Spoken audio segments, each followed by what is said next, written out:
What's up? This is Joe from the Buckeye Cast bringing you the Ryan Day press conference from Tuesday, September 6, 2022. Also, we have Perry Eliano followed up by quarterback CJ Stroud. That's it. Three guys, Coach Day, Perry Eliano, and CJ. Here is Coach Day.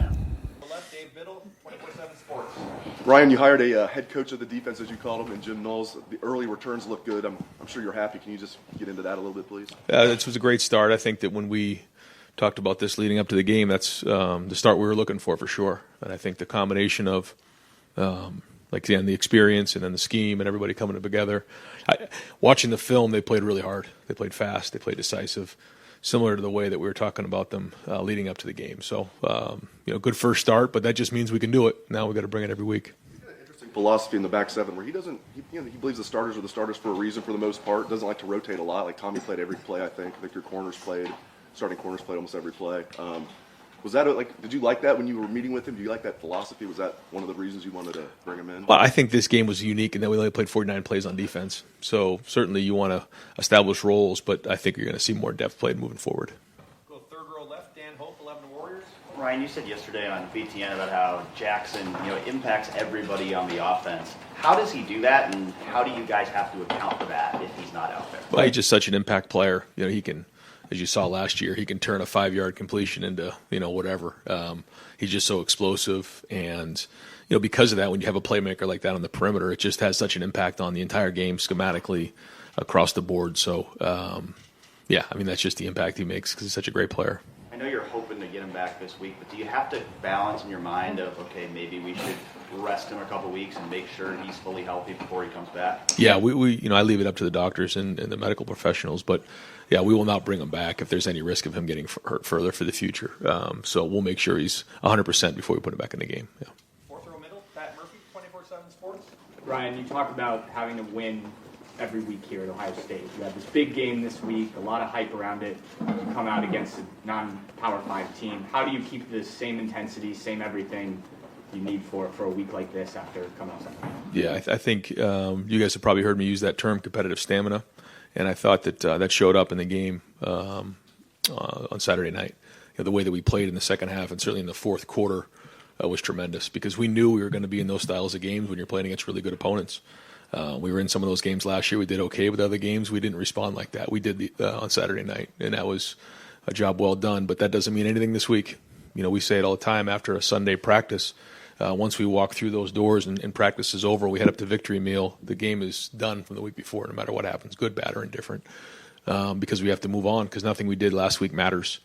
And it goes back to that term competitive stamina. Can we bring it every single week? And you've heard us say this, and coaches say it all the time, but we create our standard. And what is our standard? So it's been about us, always has been about us, and we'll continue to use that message this week. And you talked after the game, and you mentioned a few times, CJ's not focused on stats, he wants to win. Is that something you've seen from quarterbacks as they get into their second, third year playing, starting, whatever it is, or is that a little bit unique for him? Everybody's a little different, but I think what makes CJ unique is a lot of things, but he's a special young man. There's a lot to CJ. He's very deep. He's certainly an excellent player, but I think the impact that he's making on this program has been significant, not just on the field, and you could feel that on Saturday night. Fourth row right, Tony Gerben, Buckeye Huddle. Ryan, Jim addressed the Latham Ransom playing time after the game, saying they wanted to ride the hot hand. And this isn't necessarily about Josh, but is it fair to say there's a lower tolerance for mistakes defensively now, or is this a product of depth, or is it a combination? No, I think it's a combination of all of the above. Yeah, and when you get in that first game and you don't have a lot of at-bats, you have 49 plays, I think more of those things come to the forefront, come to the surface. But no, we're going to need Josh. Josh is going to have to play for us, and he'll play a significant amount this year for sure. And even if there's no message sent, is it fair to say that the team received a message from something like that? I don't know. You'll have to ask them, but I'm very pleased with the way that the guys played on defense, and we'll have to continue to build on that. But the good news is we have really good depth, across the board, and certainly on defense and in the secondary. So those guys are going to play, and when they get their opportunity to play, they got to make it count, and that's what being at competitive excellence is. We have these terms that are part of our culture, and one of them is at competitive excellence. When your number's called, do you make the play, yes or no? And so, that's what we're looking for. Right next door, Rob Aller, Columbus Dispatch. Ryan, when you get a guy nicked up like Jackson, I know you defer to the medical people, but how hard is it as a coach when a kid really wants to get back in there, whether it's during the next week's practice or during the game? Just how do you deal with that sort of emotionally? Yeah, that's hard. I mean, especially in big games like that, when someone's worked so hard for that moment in such a big game, and Jackson certainly enjoys being in big games. He thrives in it. But we first, like you said, go to the medical professionals and say, can he play or not? If the answer is no, the answer is no. If the answer is yes, the answer is yes. If it's somewhere in between, like we got to kind of see how he does here, then it depends on kind of the maturity of the player. And with Jackson, we trust Jackson, so we wanted his feedback, and we tried to see if he'd get in there and play, and then just said, I'm just not going to be at my best here. I don't want to put the team at risk. And so we have a more experienced guy who's played. You can kind of trust him a little bit to give you some feedback if it's one of those things we're trying to figure out. But at the end of the day, it comes down to the doctors and the trainers. You've done this a long time. What impact does a serious injury to a key guy or any guy have on the team? I know it's next man up, but like to the vibe of the team, what does that do? Like you said, you have to kind of move on, and there's just different things that happen to you. And we talk a lot about the events that are going to happen, the adversity that's coming our way. And the only thing that we can control is our response. There's nothing we can do about what happened, whether it's a moment in the game, the score of the game at halftime, or something that happens to your teammate like that. And so we try to focus on the response so that we get the best outcome that we want. That being said, it's not always easy, especially when you have a leader and someone who makes such an impact. So, some hurt more than others. Some situations are harder than others. But I thought our team did respond, and they some guys stepped up. Certainly saw what X did and some of the other guys, and that was good. So, you just when you go into those first games, you just never know what's going to happen. I mean, if you told me in the national championship game, the first game, Trey Sermon's going to break his collarbone, or the first, whatever few plays of the game, Jackson's going to be out of this one, I'd be like, oh my God. But those are the things that happen. You have to have plans in place for when those things occur. Second row right, Nathan Baird, Cleveland.com.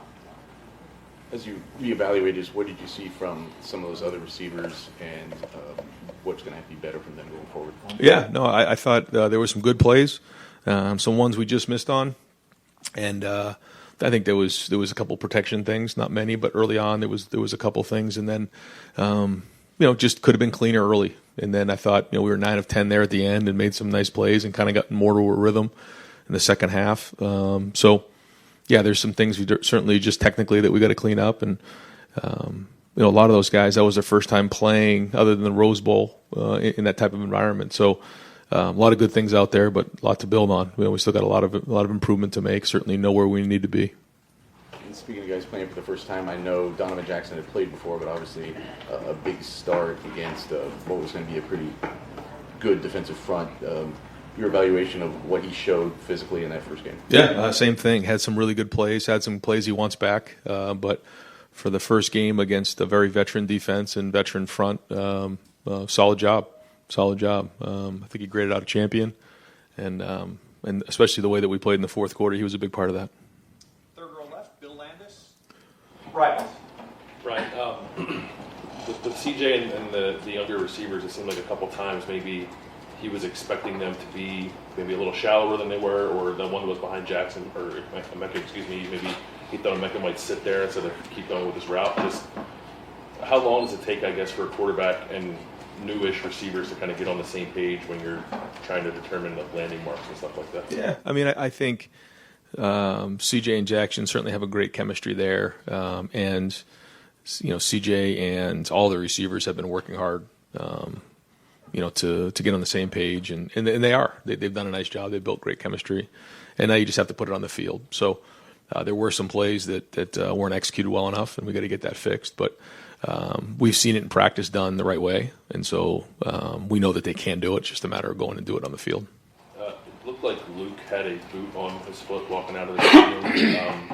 Is there anything serious with him, or are you just managing something? What's up with them right now? Yeah, when you come out of those physical games like that, there's always bumps and bruises and things that we want to keep an eye on, but nothing long term there. You had, I guess, the contingency plan up front. If you had to put a new center in, is it Matt? Is it Jacob? And then if it's Matt, who's the guard? Right. Yeah, so when Matt went down, Enoch came in and actually gave us some good plays there. We had a counter play where he came around, did a nice job, and I think we picked up about 8 or 9 yards on that play. And so, yeah, it'd be one of the two. We'd either move Matt to center and then move Enoch over to guard, or you bring Jacob in.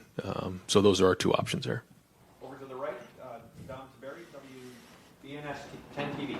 Thank you. Coach, after the game, you said you thought that the way that you guys won that game and had to, get it done in the fourth quarter, that would pay dividends down the road. Learning to win that way, how important was that, and was that what you were talking about? Yeah, I mean, Coach Freeman talked about it after the game that their game plan was to, shorten the game and run the ball and control the clock and limit the possessions on our offensive side of the ball. And so when teams want to do that against us, we have to be able to win in those games and respond. And that's something that's a little bit of a common theme for us. And so being able to run the football, stop the run, control the game in the second half, and play good defense is what we have to be able to do. And we did that. And in a physical game when you're not going to get as many plays. So I think looking back, we could have been more efficient, certainly in the first half on offense, because every play matters in those styles of games. But I thought the attitude was excellent. I thought the toughness was excellent. I thought the way that we played, we took care of the football. We tackled well. Those are the things you need to do in opening games. And certainly with the help of the crowd, we were able to kind of, push through in the fourth quarter. And I think it was a 7-minute drive there in the fourth quarter where typically in the past we'd be going a little faster and, maybe trying to score a little faster. But we were controlling the game, and we felt like if we scored there, we could make it a 2-score game. And if we got one more stop, the game was probably over. And again, that's not typically how maybe we've done things in the past here. But when you're playing good defensively and you're running the football, a win's a win. Do you subscribe to the theory you make the most improvement from game 1 to game 2? And if so, where do you want to see the biggest improvement this week? I think that's a little bit of coach speak, but I think that the reason why people talk about that is because when you are in the preseason, you make a lot of assumptions based on going against your defense or what guys are going to do. But then once you get on the field, you realize what's real. And then you have to be able to make those adjustments and figure out what that is, kind of wake some guys up.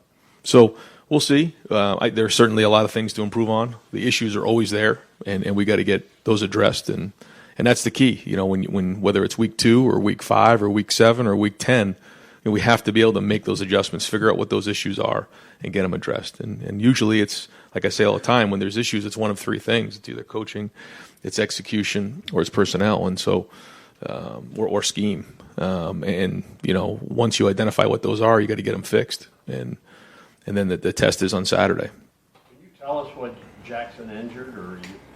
No, I'd rather not. Yeah, get in, because once I start getting into that, then I have to kind of do that for everybody, and so we've kind of kept it just available and unavailable, and I try to do the best I can to at least give you an idea what's going on, but not give details of the guys. Third row right, Spencer Holbrook, Letterman Row.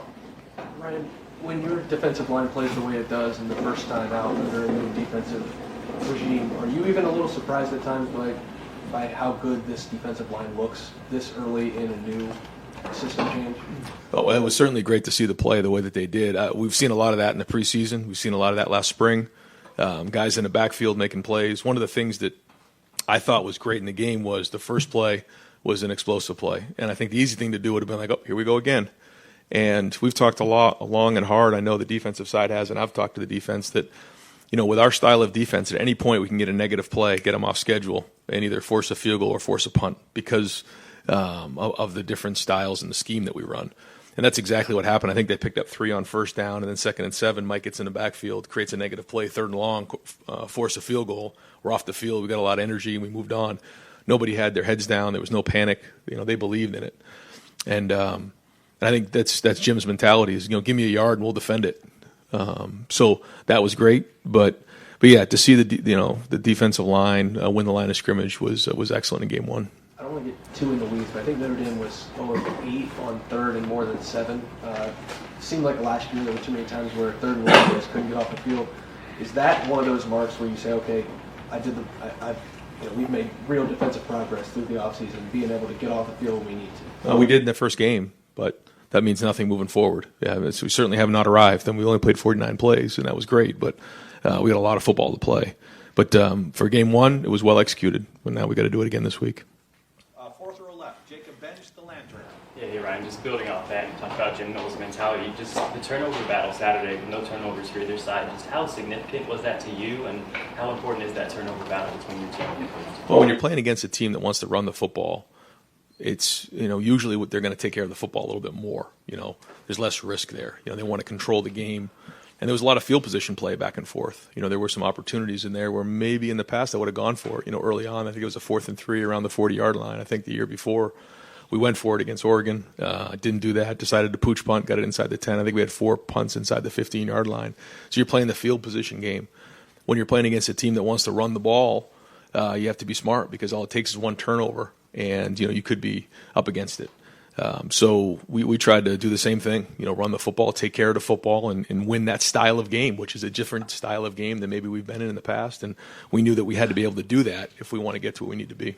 Gotcha. And then offensively, talking about running the ball, just going into this week's game, next week's game against Toledo, just how do you plan on managing the running backs between Travion and Mayan there? I know they split carries for a majority on Saturday. Yeah, we'll move forward the same way. I thought they really complemented each other well. I thought they both really ran hard in the fourth quarter after looking at the film. I felt it when we were on the field, but after watching the film, boy, it was pretty impressive to watch those guys run that way. And they took care of the football, and that was a huge challenge for them. That's their number one job in this offense, is to take care of the football. Third row right, welcoming a new member of the Ohio State beat, Cameron Teague, the Athletic. Hey, Ryan, you mentioned Mike Hall. I had a really good day against Notre Dame. Just what do you want to see from him when you look on the film? Kind of what do you want to see from him going forward to kind of build on that game? Well, I think anytime you come in an environment like that, you prove that you belong, and he certainly did. But now, what's the response to that? Is it, okay, I'm here, and now I start to feel good about myself, and I take a step back and gear down, or do I continue to build on that and now show that I can be consistent? Because if you want to be one of the better players in the league, which he certainly has the ability to do, he's got to bring it every week, and that's what the expectation is. So it's one thing to flash in the game. It's another thing to be consistent throughout the entire fall. Front row right, Austin Ward, Rivals, 97.1, The Fan. Ryan, what was the degree of difficulty on that CJ throw to Mayan on the touchdown drive? That's as good as I've seen. Yeah, the difficulty on that one was really hard. He's going to his left. He got flushed. First off, he did a great job getting out of the pocket. He spun out of the pocket. Mayan came back. It was a throw against the sideline, going to his left, and probably the only place he could possibly fit it. And then Mayan had to catch it clean, otherwise, because it was so little margin for error there. Big time play in a big spot. I think it was 3rd and 3, and got flushed, and he made another play like that on the sideline to Emeka. I think in the third quarter, 2 really good movement throws. I was thinking about that a couple times with the spinning out. We saw Justin maybe do that way more, and Dwayne had some of that. Is that, when you've talked about him using his legs, is that the stuff that's more important to you than him actually running, carrying downfield? Every play has a different set of circumstances, certainly the situation in the game, down and distance. But extending is a big part of it because it allows receivers more time to get open downfield. But I think if you watch the move, he's moving different. And I think that's a tribute to him and Coach Mick. But when you look at the numbers on the GPS of how fast he's moving, when you just watch his quickness and his overall strength, his body looks different. And that paid off on that drive for sure. Right next door, Joey Kaufman, Columbus Dispatch. Ryan, as far as Jackson and him being evaluated, is there an idea on when how he might be able to practice this week or thing? Yeah, it'll be kind of as the week goes on, we'll get a better feel for it. I think. Again, I can't really give much details on that, but we'll keep evaluating this week and see how it goes towards the end of the week. And I asked about another guy from Rockwall on the other side of the ball. You guys are pretty selective with transfers, and I was wondering when you were looking at Tanner and talking with him back in January, what impressed you about him? What decided that he was a good fit? Well, he came highly recommended from Jim and Jackson. They both knew him and made a few calls on him. And when we went to the 3 safety system, we knew that we needed to bring in more nickels and safeties, and watching him play last year. He's a veteran, experienced guy, but he fit our culture just by the way he immediately stepped in. He really embraced our culture. He has been really helpful to the guys. He's kind of like a coach on the field. And like you said, there's not a lot of guys that fit our culture that way. He and Chip both stepped in this year and did a nice job, just assimilating to the program, and because it's not easy to do here. How would you assess the impact he's had this offseason in the opener, having a guy with the level of experience he has in this defense, and what kind of impact they have made out of the gate? Yeah, I mean, Jim, who has a few guys in the support staff, GAs, and guys that have been with him who know the system, helped early on, but certainly having Tanner there who knew the system with the secondary guys made it a lot better because he's out there working extra with the guys, teaching them. Again, he's like a coach in the field, so that certainly shortened the time of learning the scheme. Second row left, Stephen Means, Cleveland.com. Ryan, just from your experience both as a player and as a quarterback's coach, just how many weeks do you typically see it take for a quarterback to kind of get comfortable with new receivers? It varies. Yeah, it varies. I wish I could kind of give you a number, but it varies. Yeah, and I thought there were some really good ones. I thought the throw and catch on the first touchdown, the timing was just excellent between he and Emeka. I thought there was some other good ones too between he and Marvin.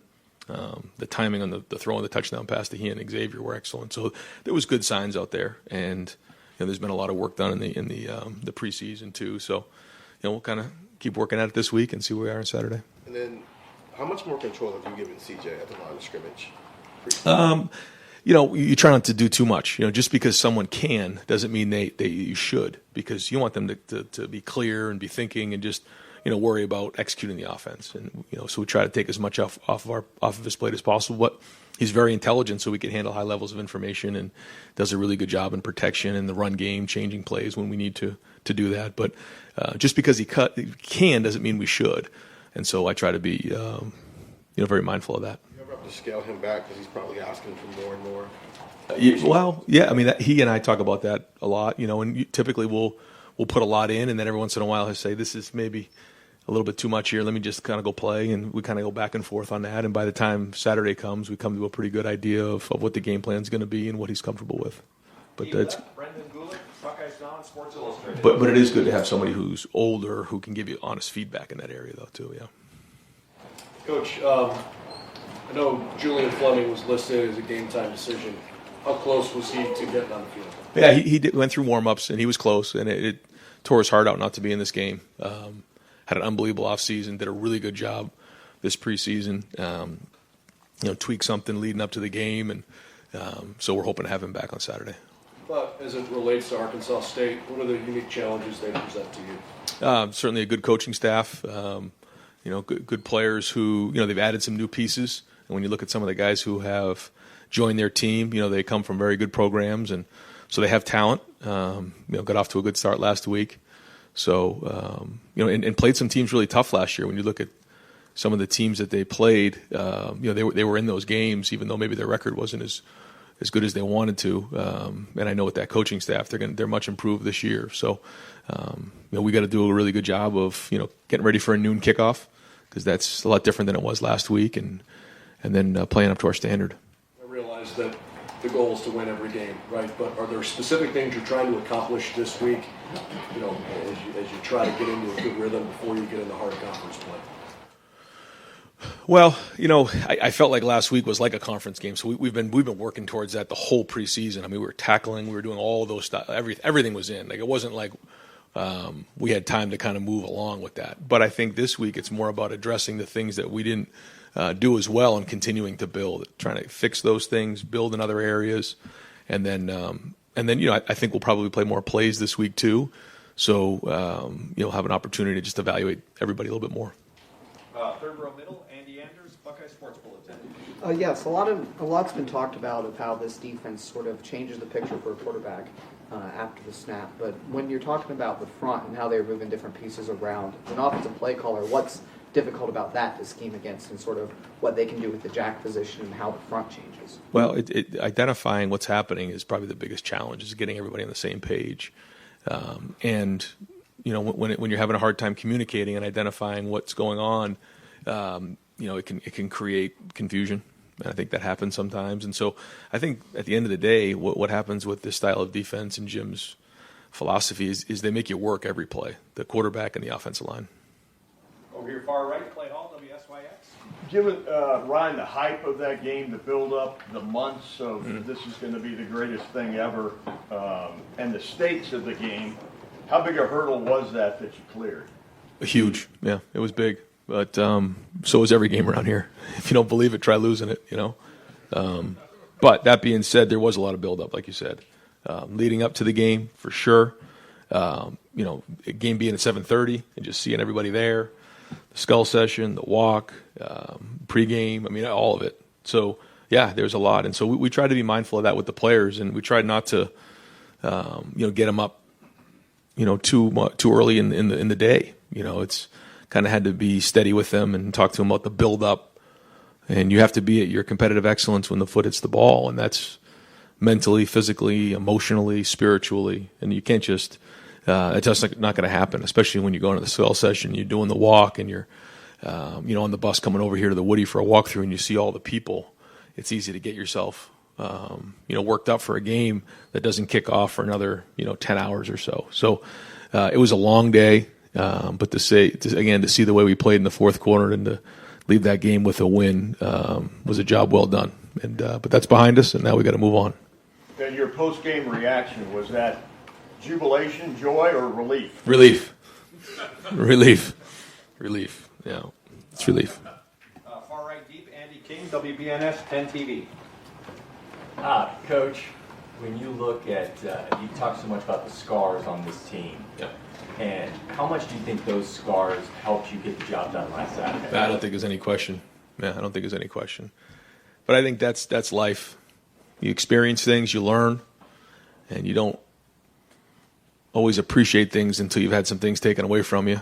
And that's kind of what happened to this team last year. You know, happened to me, happened to a lot of the players on this team, the veteran guys, and you learn from it. And it can do one of three things. You either crumbles you get through it, or it makes you stronger, and you decide how that outcome is going to be. And the way that our guys went through this off season, I'm proud of that. And it's just a start, just one game, but it's a good start. When you looked at that sideline before the game, when you think of representing Ohio State, maybe you have some people that are interested in Ohio State. What's it like to see Buckeye Nation show out like that? Oh, it was huge, yeah. And I think that there's a huge part of Buckeye Nation that likes the way we played. You know, just gritty, tough, physical. 100th year anniversary in the shoe, a little bit of a throwback game maybe. We tried it. We had a couple plays for the fullback, didn't quite get to them, but they were ready. We did get pretty big down in the red zone once, so I know Coach Tressel was looking for the power play. We didn't get that one in there, but no, it was great. In the atmosphere there was certainly electric and a lot of fun. So again, we still got 7 more at home this year, but good start. Front row middle, Bill Rabinowitz, Columbus Dispatch. Yeah, Ryan, you said, we all know that you pointed to Notre Dame. Everyone knew that was the first game. No offense to Arkansas State, but nobody was doing that for this one. You talked about competitive excellence and stamina. Right. How big a test is that this week? Because, look, this is not a marquee game. It's something that we've talked about in the preseason a lot, though, because we knew we'd be in situations where you have to bring it every week. And so now we'll draw upon that. I mean, there's not going to be one of the surprises that we haven't addressed and said, man, it doesn't matter. Every single week you got to bring it. Otherwise, you don't have a chance to be a champion. So we're just going to draw upon that and figure out where we're at. But I'm hoping that the maturity and leadership can lead the way this week. And what was maybe something overlooked Saturday that really pleased you? Obviously, the passing game took a while and didn't really click the way you wanted. But was there something that just stood out to you? I thought the locker room at halftime was excellent. I thought the sideline was excellent. I thought the way there was a clip after we threw the touchdown pass to Xavier in the end zone where all 5 linemen and Travion were absolutely going crazy. They were just so excited to score that touchdown. And then just the excitement on the sideline afterwards. And the way that our guys in the fourth quarter just had a look in their eye. And the way that in the 4 minute coming back out there, and they're not going to get the ball back. We're just going to find a way. And then see Travion, the way he ran a guy over and then runs hard. Like, they just weren't going to get denied. And that's something you can build on. Halftime, what happened at halftime? Just a lot of positivity in there. Just a lot of talking, a lot of guys communicating with each other. Just a lot of positive vibes, trying to figure out solving the problems.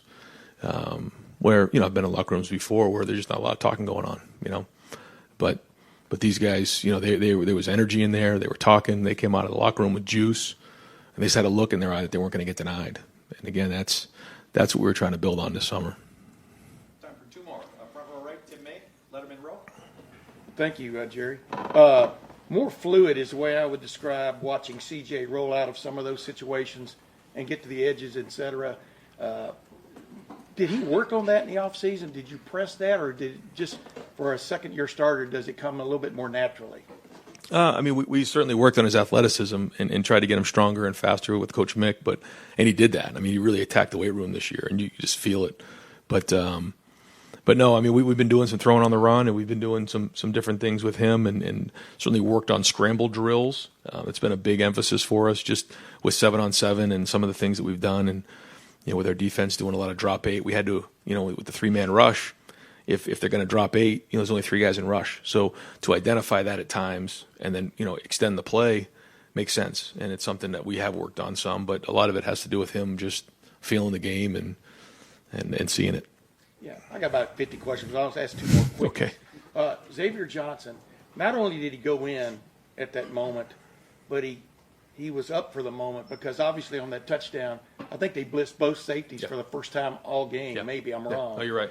What does that just tell you about his awareness? And obviously CJ has had that for a while now. Yeah, what just piqued you about that? Well, it was zero pressure and in competitive excellence, game on the line. They, like you said, they brought both safeties in the A gaps from depth, and they both recognized it. Yeah. Xavier did a great job of setting up the safety. CJ drifted away from the pressure. Got bought a little bit of depth. Sometimes you kind of have to throw that off your back foot, and you try to give a little air out there. Very well executed in that moment, but that was well done. Does that get him more consideration down the road now that he was up to the moment? Yeah. Absolutely, yeah. Because you never know until you get in there, Yeah. and to see him play like that, he caught 2 balls in a row in a big moment. So absolutely. The last thing, what did it mean to you? And you touched on it a minute ago to go to jumbo there down the goal line. Y'all had a 3rd and 2 in the first half, didn't get it done, got stuffed. What did it just do for you and this offense of getting something looks like fixed that y'all had trouble with last year? Yeah, it was huge. And just, again, I thought it was the attitude of just getting pads down. Because at the end of the day, there's going to be extra guys in the box, right? We all know that. So at some point, you got to get your hands inside. You got to get your pad level low, and you got to beat your man. You got to block your man, and then there'll be an extra guy there that the running back has to run over. That's at the end of the day, that's what it comes down to. So I thought we had that mentality down there, and so we got big and tried to hammer it in there, and we did. And final questions, second row right, Doug Lane-Maurice, Cleveland.com. Ryan, next year when you guys play Notre Dame, it won't be the opener. I think it's week 3 next year. Just now that you guys have gone through it, can you just reflect on when you play a top 5 team in your opener, how the prep is different, how you come in Sunday after a physical game like that? How different is it playing a team that good in week 1 when you don't have preseason games or anything like that? Yeah, well, you're forced to be really good in preseason. We had 2 scrimmages where we did a lot of tackling. And you're in this balance of figuring out how do you get your team tough and game ready to play at a high level because it's such a huge game and can have such an impact on the rest of the season, but also keep your guys healthy.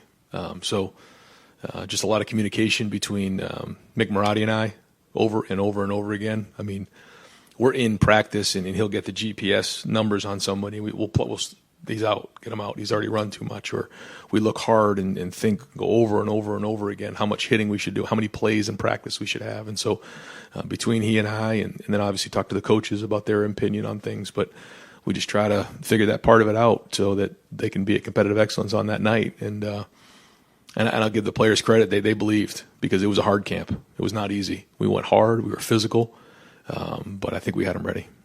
You got to play the schedule you're given. All things being equal, when you're playing a big-time non-conference matchup like that, prefer week 2 or 3 as opposed to the opener? Or when are you asking me? Now, great idea. Friday afternoon, terrible idea. And when you look at this schedule, and I'm trying to go a little picture off the big picture. Listen, the 12-team playoff is coming. You know, you guys, that world's coming.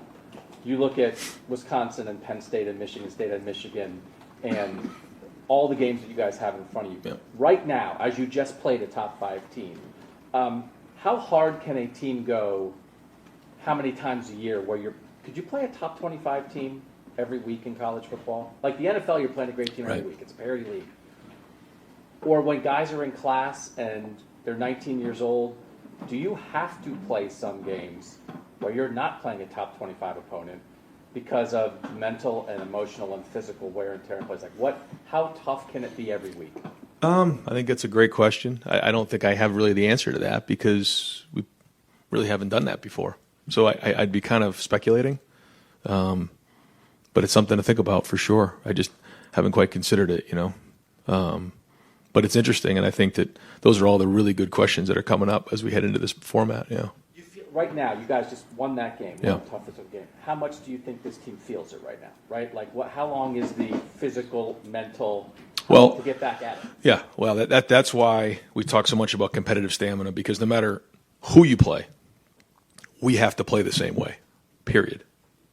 And so when you have that mindset going into a season, that's different than like you're saying, where it's like, okay, I got to get up for this game, but then over here I can take a deep breath. We cannot do that. You do that, that's how you get yourself set up. And I think that's why the theme this year has got to be competitive stamina. Bring it every single week, no matter who you're playing, whether it's the number 2 team in the country, number 1 team in the country, or somebody that's not ranked.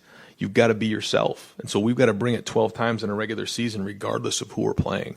And I think you have to really hammer that mindset before you head into the season. You can't just talk about it week 3.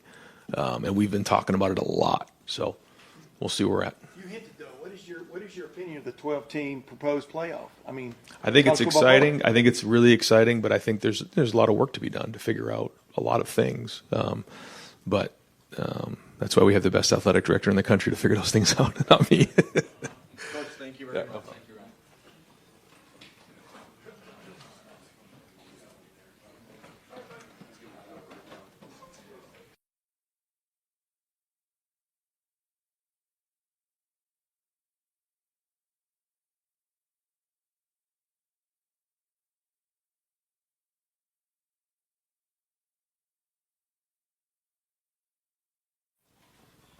We'll open it up third row middle. Andy Anders, Buckeye Sports Bulletin.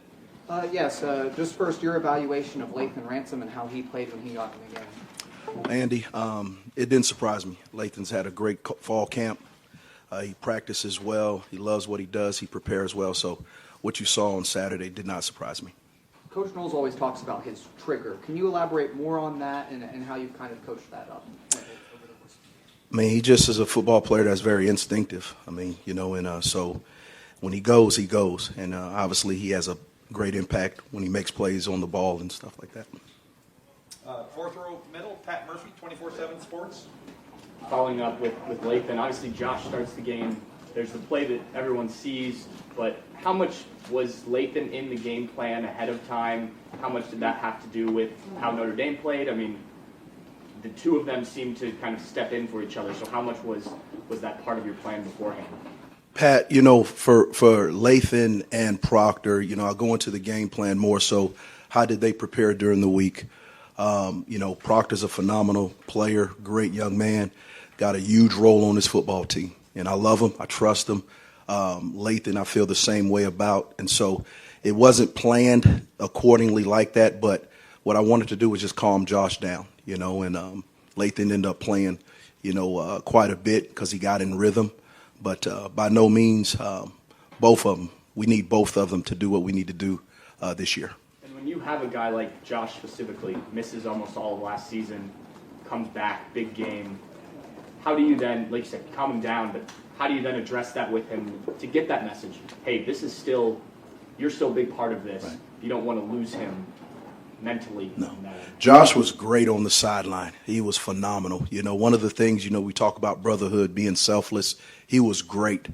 Met with Josh like I do every guy that I having the game or didn't play, and just kind of got his thoughts. But he was great. He was in here this morning watching film. He was in yesterday watching film. So he's preparing like a pro, and that's what we talk about. So he was great, and that's what we talk about, that it's going to take all of us in order to do what we need to do as a football team and as a defense. Fifth row right, Jeremy Birmingham, Rivals. Hey, Perry, last week we asked, someone asked Jim about how if he'd take a moment to sort of absorb being a part of that game on Saturday night, and he said no, but now that that game's over and you guys can tell the truth, do you feel like there's a moment on Saturday when you kind of were just in awe of being in that setting and with your family there? Just what did it mean to you to have that opportunity? Well, first and foremost, we're at the Ohio State. So that's in itself means something. And for myself to be able to be here, have the opportunity to go out with this football team, with these coaches, with Coach Dave being our leader, and just having an opportunity for my family to share that moment, the magnitude of that type of game, and us come out victorious for Buckeye Nation, priceless. Did it match up the expectation you had for the last 10 months of what that game would be like walking on the field of Ohio State? You know, you always have visions and dreams of what it really is going to be, but I mean, you know, with all the star power, all the former players, and just how Buckeye Nation showed up and how loud it was, and how our players kept even keeled and stayed poised amongst the whole game, you know, the ebbs and flows of the game. I mean, it was awesome. And one memory I'll always remember, but first and foremost is because we got win number 1 of the 2022 season. Front row middle, Bill Rabinowitz, Columbus Dispatch. Perry, you guys worked as a staff for 9-10 months for that game in preparation for the season. How do you think everything worked kind of mechanically in terms of you guys meshing, Jim upstairs, and that kind of that whole thing? I mean, we're pros. I mean, everybody understands their role. Everybody's got one goal in mind, and it's for us to be the very best every day, you know. And if we put good days on top of good days and put our guys in the very best positions so they can maximize their God-given ability, we feel like Saturdays are going to be good for the Buckeyes. And so it was great. You know, the flow of the game was great. You know, our guys stayed locked in and poised. You know, obviously we hit adversity right off the back, first play, and our guys never flinched. And, you know, you always want to see that at some point in time. You don't know when that's going to come. And it happened right off the back, and our guys just stayed locked in, coaches included. And so very, very proud of that. And one more about Josh. I mean, he came back from a terrible injury. First play, misses a tackle, and then after that series doesn't play again, I don't believe. You said he handled it well, but, you know, were you concerned, like, okay, we got to really make sure he's okay? No, I mean, I approach it just like I would after any game, whether he played 50 snaps or 2 snaps. You know, I meet with each one of them individually, you know, because what I want to do is that was our first time under the lights together. You know, we spent a lot of time in the off-season, spring ball, and camp, but I wanted to make sure that I did everything I needed to do as their coach to prepare them on and off the field so they can be their very best for their teammates and for this football team. So, you know, he was fine. You know, Josh, like I said, talked to him Sunday. He was in there yesterday watching film. I met with him this morning and watched film. So he's ready to go, and that's what you love about him. He's resilient, and he's ready to put his best foot forward. Front row right, Austin Ward, Rivals, 97.1 The Fan. Perry, you're the expert. How many times was Ronnie Hickman ever out of position on Saturday? He could play better, believe it or not. Okay. There's always room for improvement. The thing I love about Ronnie is he's really, really stepped up his game off the field as far as in preparation, his mentality, studying the game, understanding what to look for. And obviously you can tell because he's playing extremely fast. And I love the young man because he's put in a lot of time, effort to really, really hone in on the things that he knew he needed to do going into this season. We've asked about all the other safeties, and maybe it's like Ronnie is taken for granted or something at this point. But you know, I know that's not the case for you. There seems to be a high level of trust for this defensive staff and what Ronnie can do. Absolutely.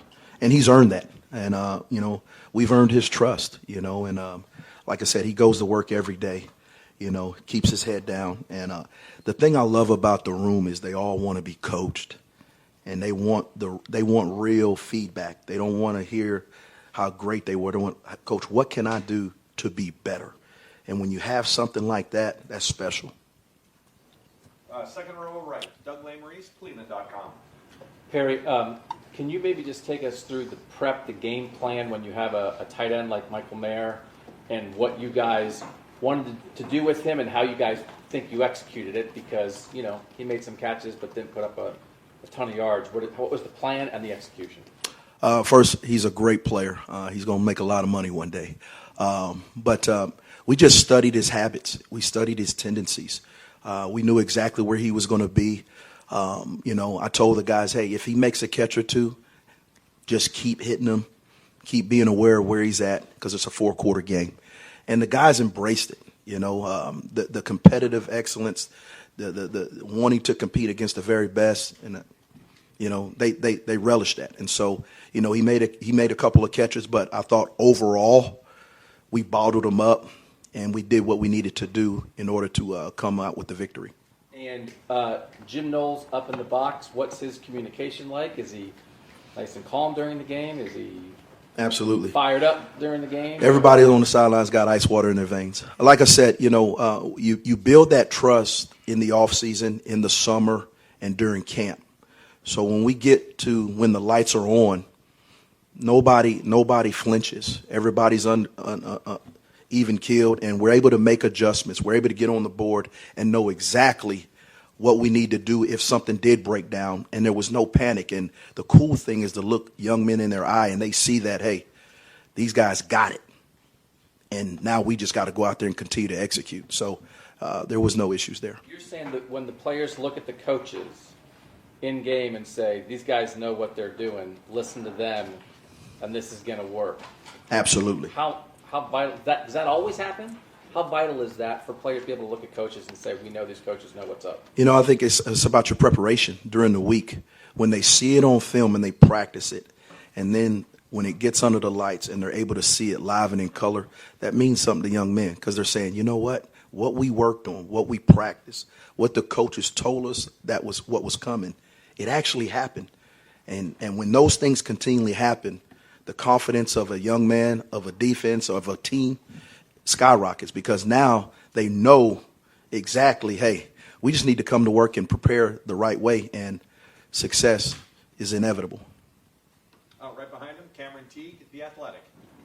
Perry, you guys knew obviously coming into this game you had talent, you had depth at the safety position, but when you see it in a game like that, and on the first game of the year, you see Lathan coming for Josh and Ronnie everywhere, what's that like to see it for the first time and see that depth really come to fruition? I was more proud because we were tough. We were physical. They felt us, you know, and that's something that we talked about in the off season, all summer and all camp, that, you know, yeah, we're talented, but that only gets you so far. We need to be physical. We need to be tough, not only physically but mentally. We need to understand when adverse situations hit, you know, stay locked in and keep grinding. And so I'm more proud about that we really, really stepped up to the challenge of being able to respond when adverse situations hit, and also being able to be physical and tough and make sure that they felt us at the end of the game. Well, you kind of off that, after that first play, after that first big play when Josh was that tackle, do you talk to the guys in the secondary about, did you have to talk to them about kind of coming back from adversity, or is that something that they were able to handle by themselves? No, we handled it together. We as coaches are in it with them. It's not coaches and players, it's us. And they felt that. They saw that. And they really don't get it until they're actually under the lights with you, when it really matters. And all you've been telling them, it came to fruition because they actually got to see it. So being able to do that now, it just brings us that much closer. Third row left, Bill Landis, The Athletic. Wrong. What? Wrong guy. It's okay.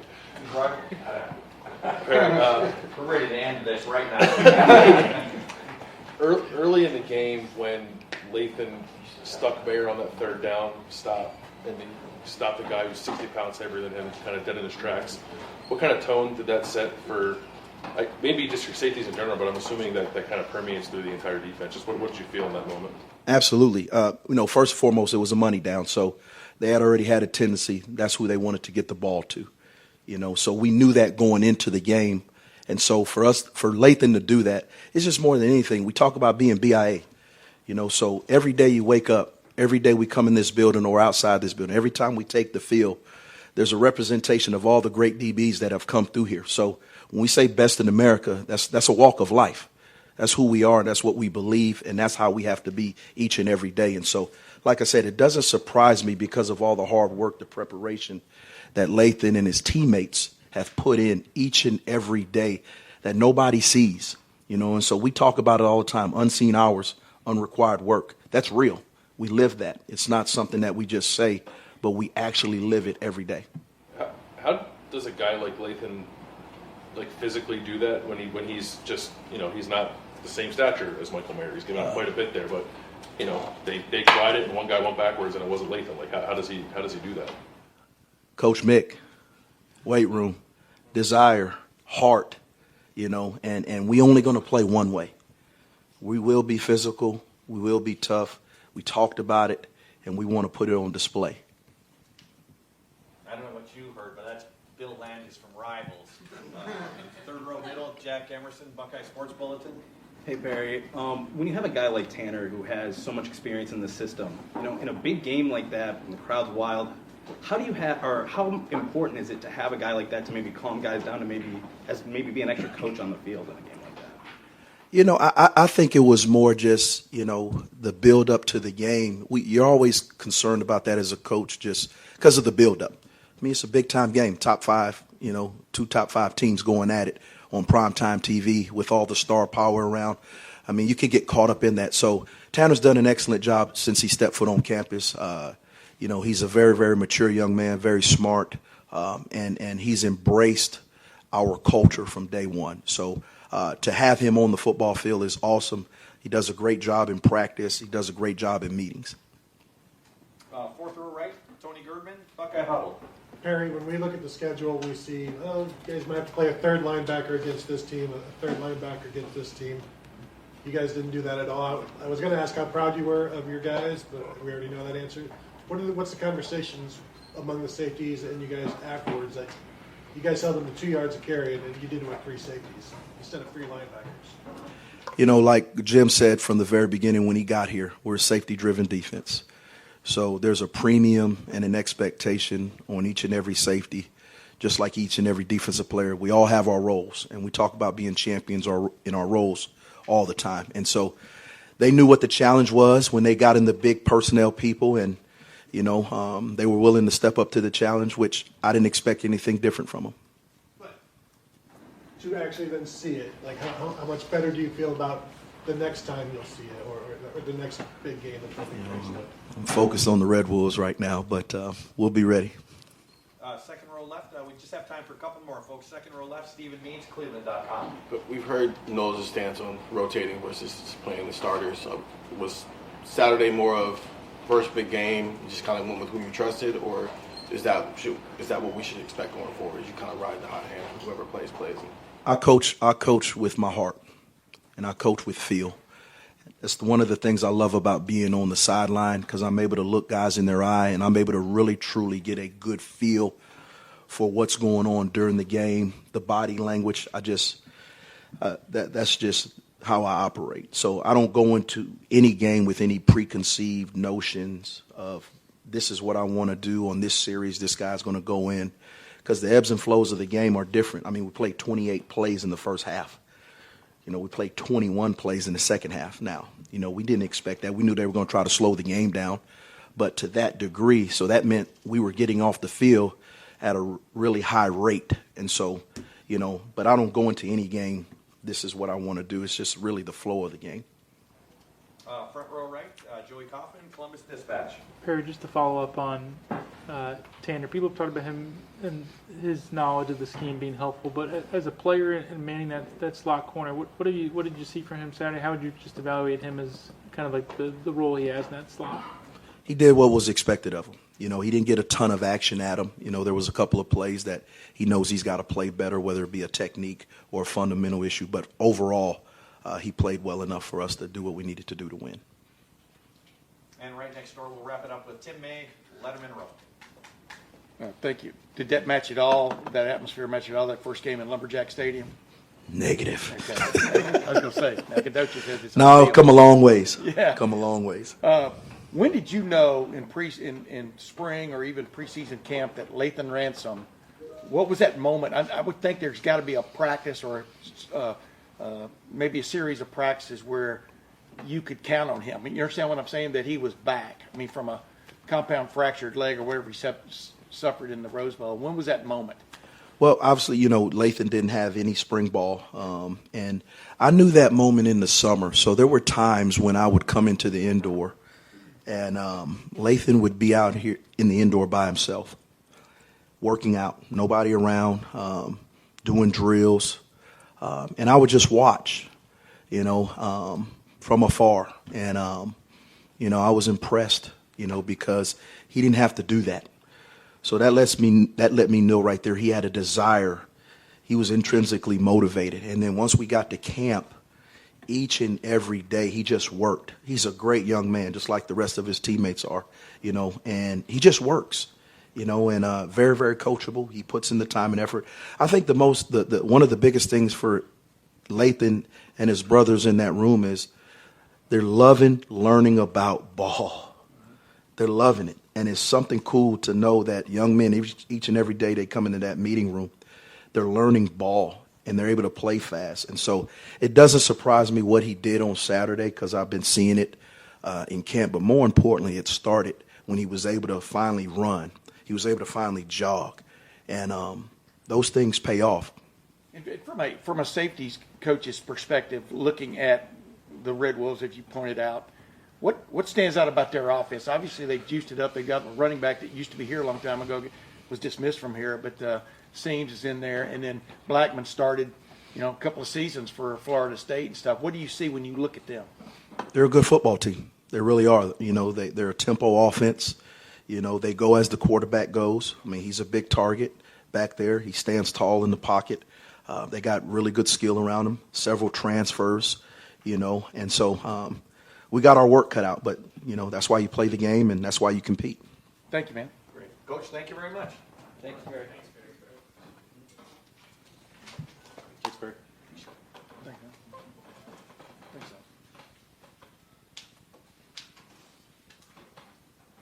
I hope we're getting our quarterback, so we'll just kind of be patient here for a little bit.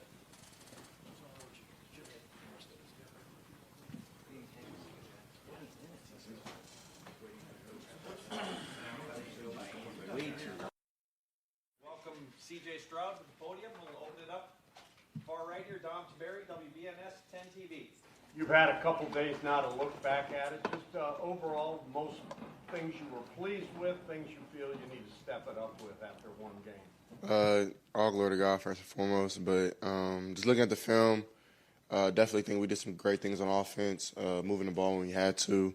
Definitely seen a lot more man than we expected, so just got to clean some up things with man-on-man routes, me bodying them up when the defender is all up on them. Just little things like that, but I felt like we did well with pass protection. Pass protection was amazing the whole night.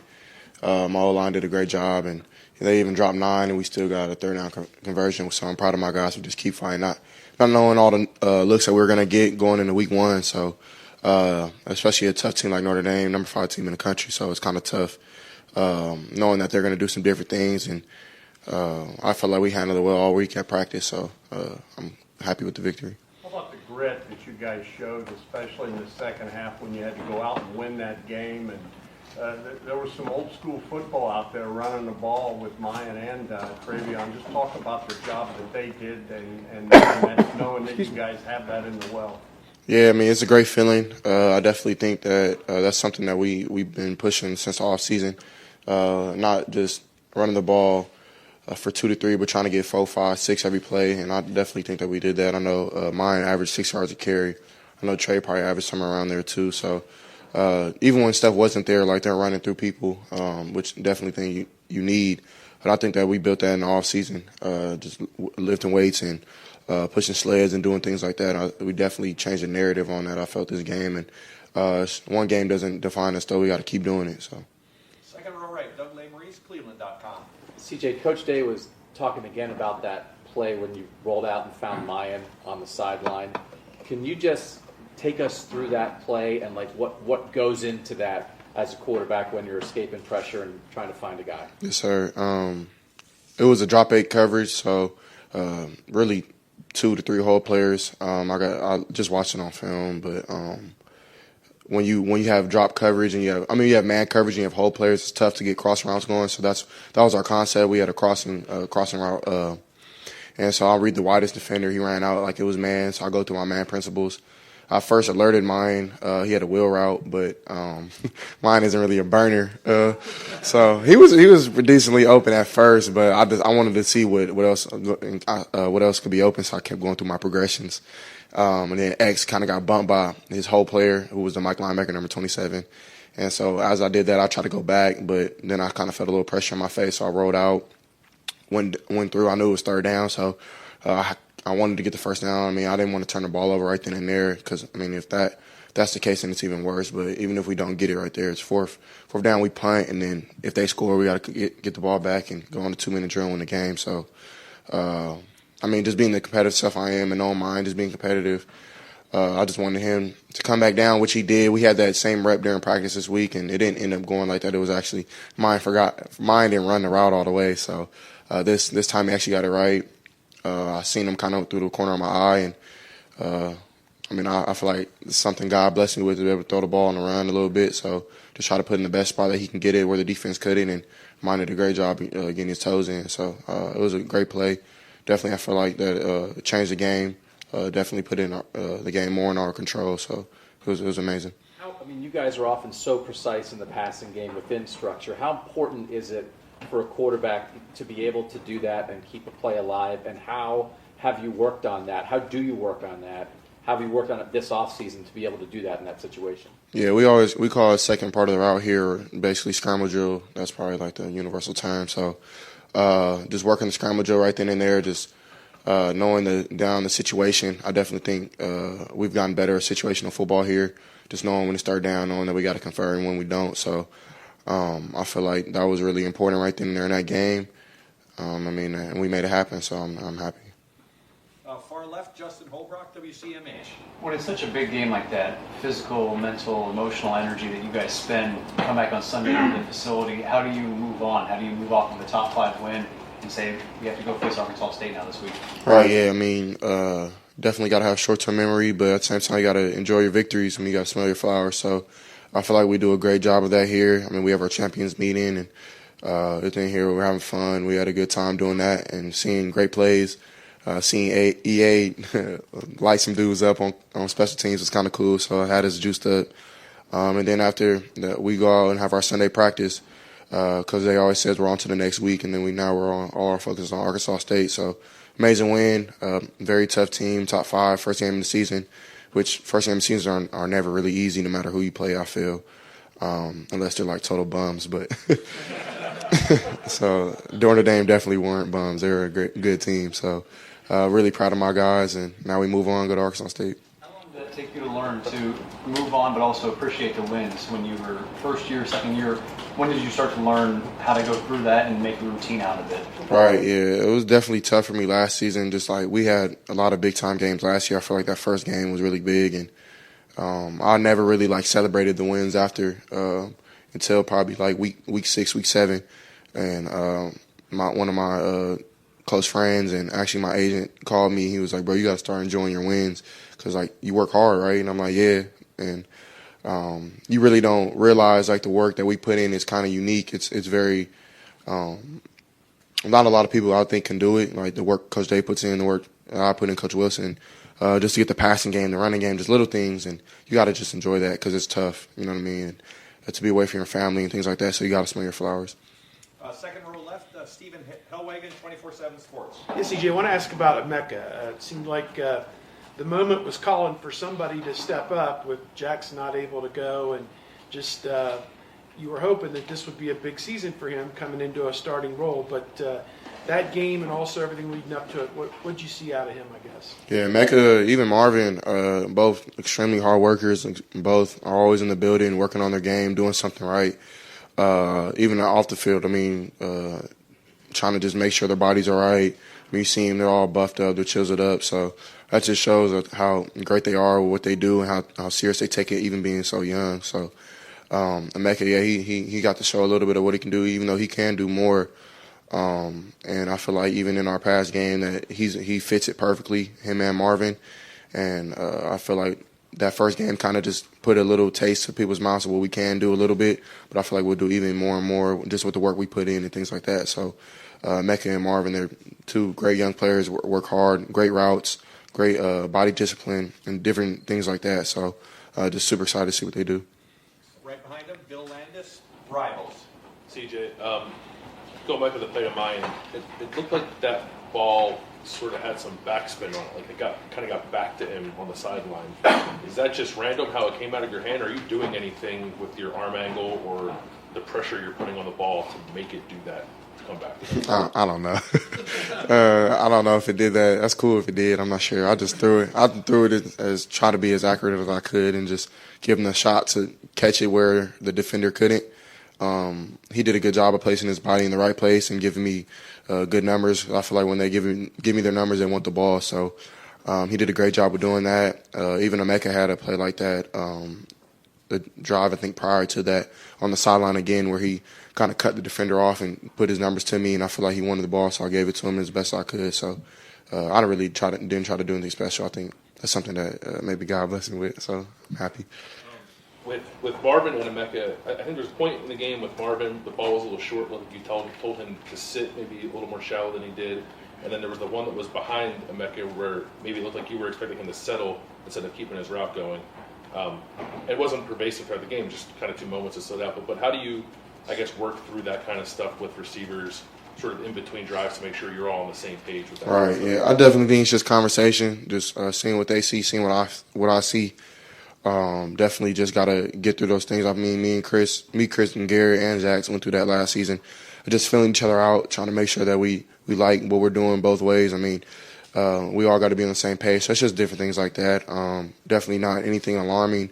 Just got to be better, best on my part. I mean, Marvin didn't do anything crazy. I just got to make that throw. Probably just make it a little harder, throw the ball a little harder. And then I'm not sure the one that Mecca you're talking about, but I mean, I'm pretty sure it was just conversation that we had on the sideline. It was later in the game. He was like crossing over the middle. There was like a little window, like kind of just behind the Right. His whole player, Trey's man player ran with him, and if I would have threw a good ball to him, a pick six. So, which I thought it was a good ball because I put it on the spot. Only he can get it. If I throw it in a good place, either he bats it down, he gets killed, or he. And I don't want my guy getting killed. So, I think people who know football see that number 8 was standing out there. And he was looking back towards Emeka, so that's why I try to slow him down with the ball.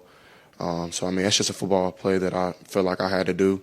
I mean, that's all right there. I don't think it was inaccurate. I thought it was a good ball. I was wondering if you were expecting him to sit a little bit. Yeah, it was the wrong protection. We should have had Trey on the opposite side, but it is what it is. We won the game, so. Right behind him, Jacob Bench, the Lantern. Yeah, hey CJ, just your offensive line with some new guards there up front, Paris at left tackle. How did you evaluate just communicating with them, loud environment, and just their play overall as well? Yeah, they did an amazing job. I mean, Donovan and being the youngest dude on the O-line, he definitely held his own. You could see him in the run game, moving dudes around. Even the first play of the game, I mean, he was going after dudes. So it's exciting to see somebody young like that with that much talent, that much upside. And in Paris, I mean, him going back to tackle for his natural position, did an amazing job on Foskey. Foskey was a really good player on film and definitely did some great things in the game. And I think Paris did a good job of handling him. Same thing with DeJuan. I mean, DeJuan has been just amazing this whole offseason, even in that game. Just his leadership, his vocalness, and, of course, Luke just setting protections, make sure everything is right, everything is clean, battling through injury, just different things like that our guys kind of up front. And they set the tone. I mean, Matt Jones, I mean, he set the tone. He was sick the whole week and came back and fought with us. So I'm just super proud of him, and I definitely think they did amazing job and kept me clean, kept our running backs clean, and I feel like they have a lot to work on, but so does this whole team, and I feel like we'll do that. In the second half, you talked with Perry and Ryan earlier about the second half defense. To see the way they clamped down, grinded it out. How much energy, juice did it give you and the offense to overcome that halftime deficit and ultimately pull out that win? Yeah, man, it's amazing. I mean, it's definitely a great fun as an offense, knowing that you have a great defense that you can rely on. even on some of those fourth downs where I thought we were going to go for it because they decided to punt, which I had no problem with, is because he has so much trust in our defense. So it's amazing just to have our Coach Day trusting our defense again, and even myself not even worried about it. Just knowing that we'll get the ball back, and they did a great job. Tommy had a great game. Tanner, Lathan stepped up really big, and our corners did a good job on trying to stop their tight end, Michael Mayer, who's an NFL tight end, really good player. So I feel like they did a great job overall. Third row left, Dan Hope, Levin Warriors. CJ, Coach Day was saying how Jackson is somebody who impacts everyone on the offense. Just how does he do that? I definitely think that he's just that type of person, even off the field. I mean, he's somebody that you kind of gravitate towards.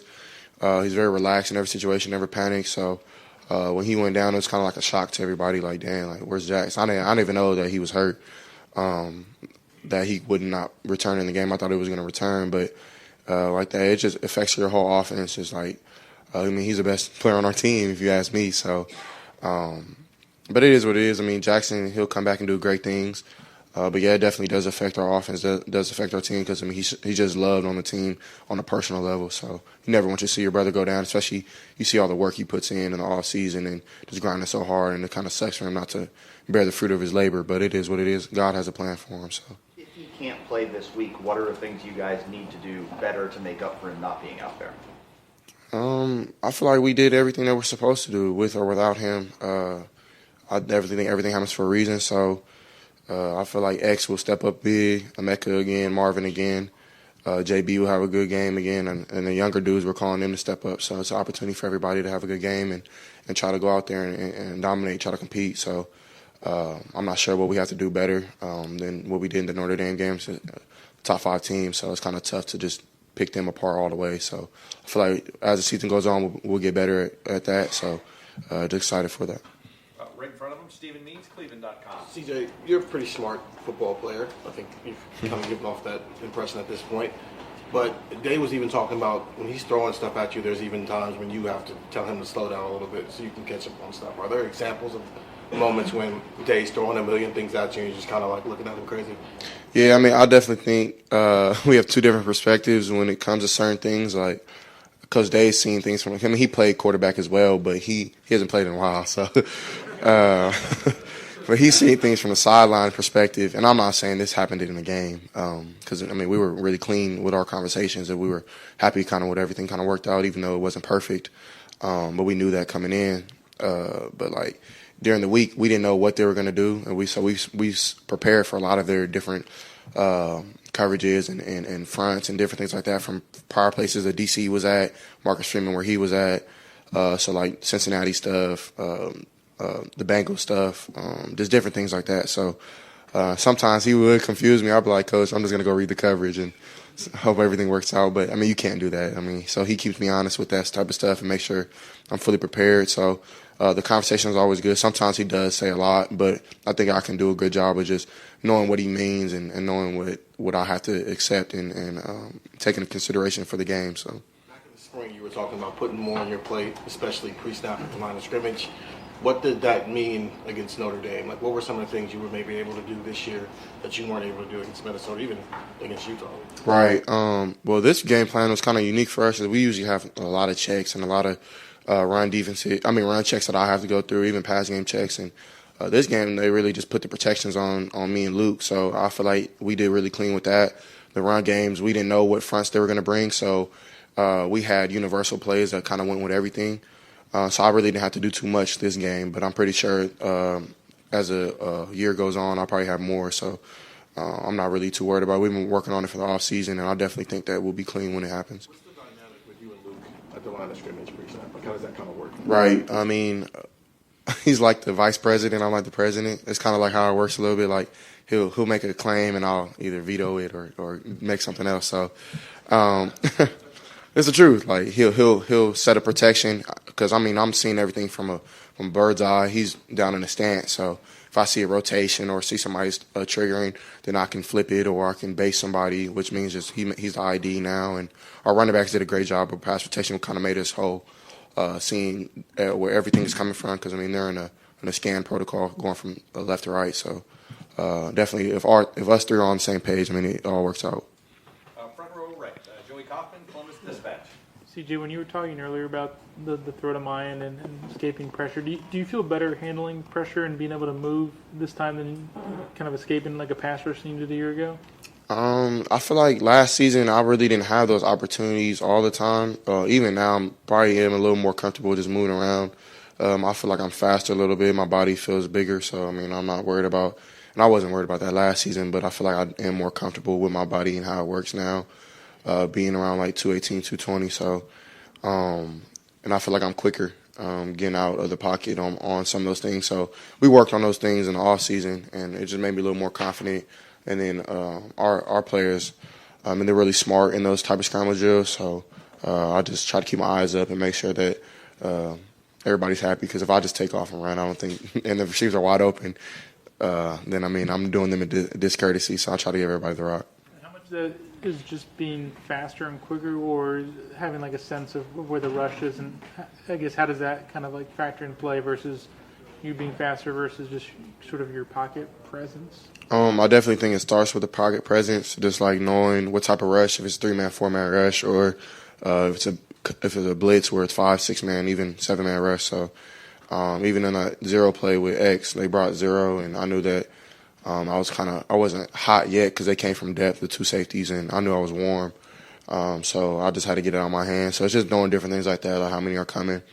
I mean, just feeling the pocket presence. So, and then a little bit have to do with my body and how I feel with that.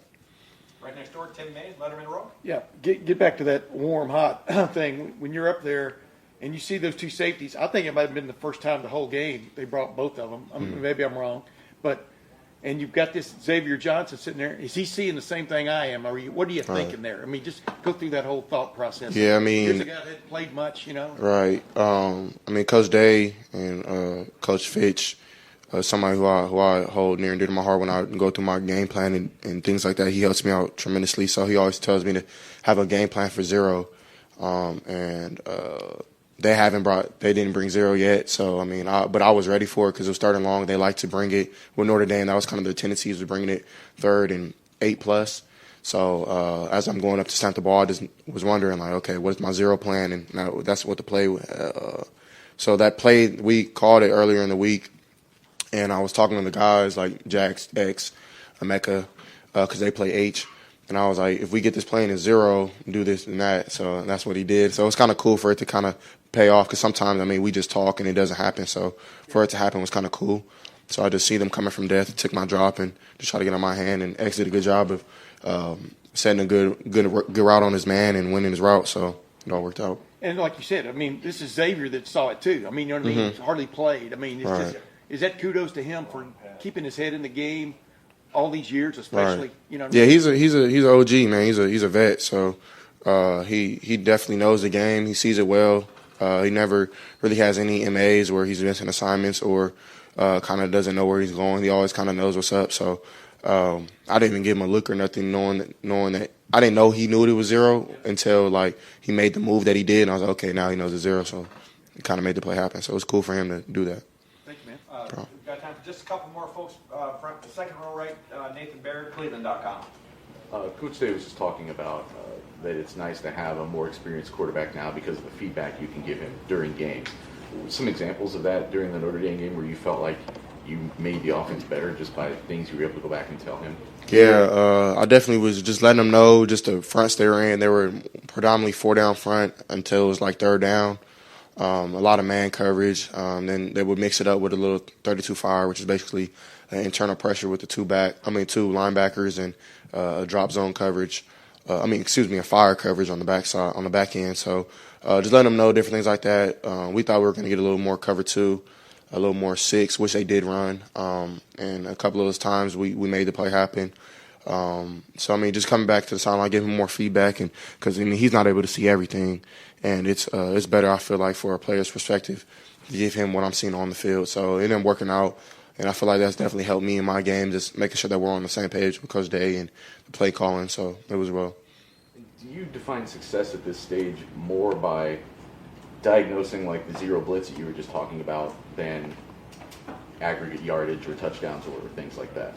I kind of put our success on winning. I just want to win. I mean, I don't care how much I throw for touchdowns. It really doesn't matter. We did all that stuff, so I feel like we'll continue to do that. We'll hopefully we are the number one offense we want to be, but it's not our main goal anymore.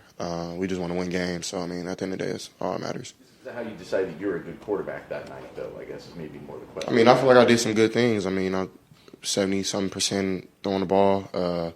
Had some missed throws. I mean, it's the first game of the year. Kind of still have your first game nerves and things like that. So, but when my number was called to make certain plays, I made them. So I feel like that's what I based my game on as well.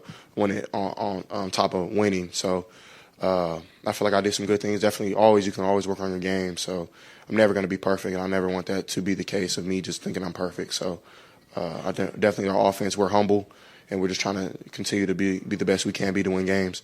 And final questions, third row right, Rob Aller, Columbus Dispatch. CJ, you talked about this earlier. Next man up with Jackson, but when he's a friend, he's a good friend. What's your emotions when a guy like that goes down? Not just for the team, but for you.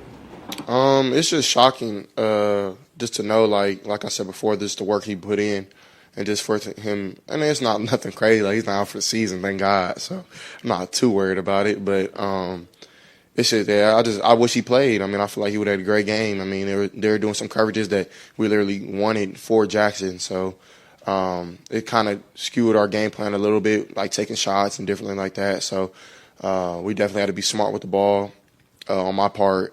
So it definitely was tough. But at the end of the day, I mean, we won.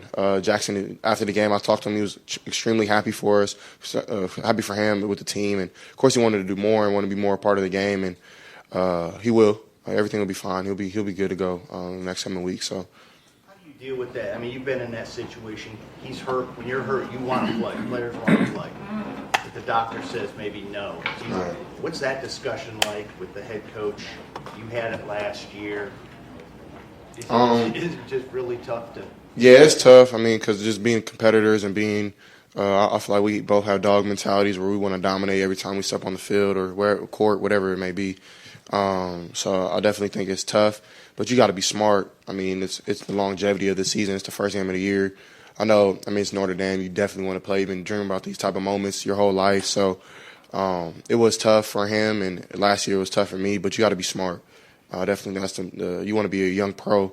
So I mean, when your number's called, of course, make the play. But when it's time to sit it down, you kind of got to sit it down and just get your body right, because your body, I mean, your best ability is your availability. So. When you say smart both from the team sense of winning the game and you don't want to hurt the team, but right. also from your own sense of you don't want to damage yourself. Correct. Yeah, you don't want to damage yourself more than you have, so you miss more weeks and more, or you don't want to damage the win. I mean, if Jackson, we needed him that bad, if Jackson would have played, but I know that he would have. But I mean, a hamstring, something you don't play with. I mean, I had a hamstring my freshman year. You can't really run for real. So, and that's 50% of his game. So. He'll be okay though. Everything will be all right. Do you need him Saturday? I mean, we need everybody. We don't take anybody lightly. I mean, we come to a game where I'm not too. I don't know. Arkansas State's a good team. Shoot, they won last game. They want to know like us. So we'll come in that game and swing as hard as we can. Jerry, can I ask him one quickie? What did that last touchdown mean for this team, this offense, to go jumbo and push the ball into the end zone?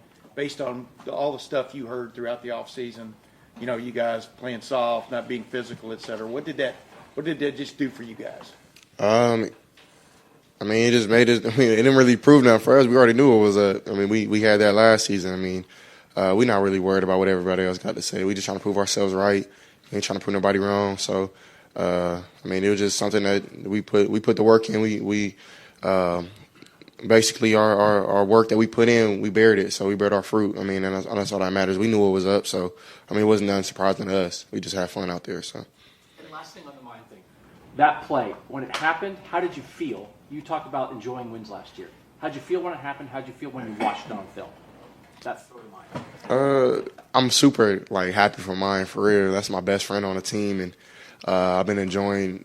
I mean, me and him have been talking about moments like this forever. So it was cool just to make the play. I didn't really think about it too much, just having fun out there with my boys, and I don't know, it was fun. So I'm not sure if I answered your question, but Watching on film, I thought that's pretty good, CJ. Nah, I don't really do that. Bill, did you want to get a question in? One last question. Bill Rabinowitz. Bill, you got calm, bro. You got to be chill, bro. You gonna get your question, bro. We know Notre Dame was a test. They're not bums, right? Not total bums. Correct. How big a test will this be for you guys? Because this is not Notre Dame.